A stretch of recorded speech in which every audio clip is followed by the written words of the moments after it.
Hi everybody, by the end of this exercise, you're going to be able to paint something like this, like this, like this, this, and this. But before we start, a quick disclaimer. If your goal is to create realistic or hyper-realistic landscapes, be aware that it requires dedicated training and extensive practice. Achieving this level of detail and accuracy takes time, it takes patience, and it takes the commitment to refining both your drawing and painting skills. However, if you're just starting out but eager to explore landscape painting, or any kind of painting actually, there are some creative approaches that don't demand mastery of realism. You might even find greater joy and success by embracing different styles and techniques. You start with what you know and gradually expand your repertoire as your skills develop.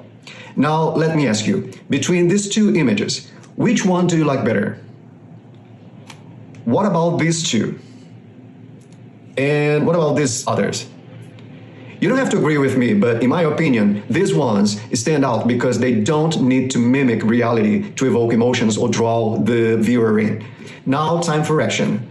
But before we begin, let's take a moment to plan our landscapes. Whether you're drawing from imagination, from memory, or if you're using an image for inspiration, try to organize your scene into blocks of elements.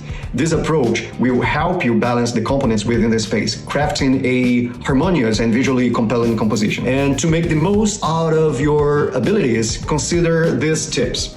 1. Simplify your subjects. Focus on reducing complexity. Simpler lines often result in more effective compositions. 2. Limit your palette. Use no more than 5 colors in your work. This will foster balance and harmony. 3. Start with broad landscapes. Wide, open scenes will help you to get comfortable with scale, with color, and spatial composition, okay? And finally, 4. Embrace abstraction. A painting that invites curiosity and interpretation can be more compelling than one that reveals everything at once. With that in mind, let's start our practice. For that, we will need paper, watercolor, some brushes, something to mix the paint, water, cloth, pencil, rubber, cotton balls, and that's all.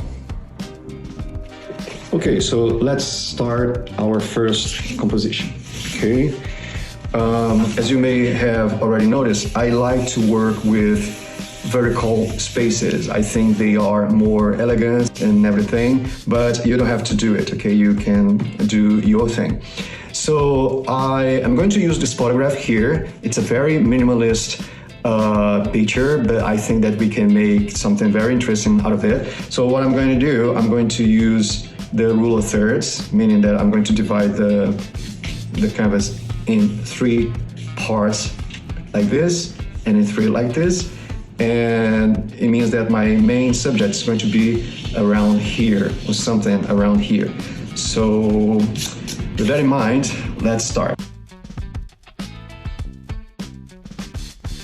But one thing that we can do, we can try to make it different. For instance, if you're using this in a room that is in need of something red or something yellow, I would do something in here that would contain one of those colors. Okay, for instance, I could make the house yellow or something, because this will make this painting fit better in a room where there is need for yellow. I don't know if that makes sense to you. So I like this composition as it is, but I want to make it a little bit warmer than this.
Okay, so now let's try something different. Let's give our version of a composition. How would we do this using the same technique that we've been using to our landscape? And what about this one? How would we make this one?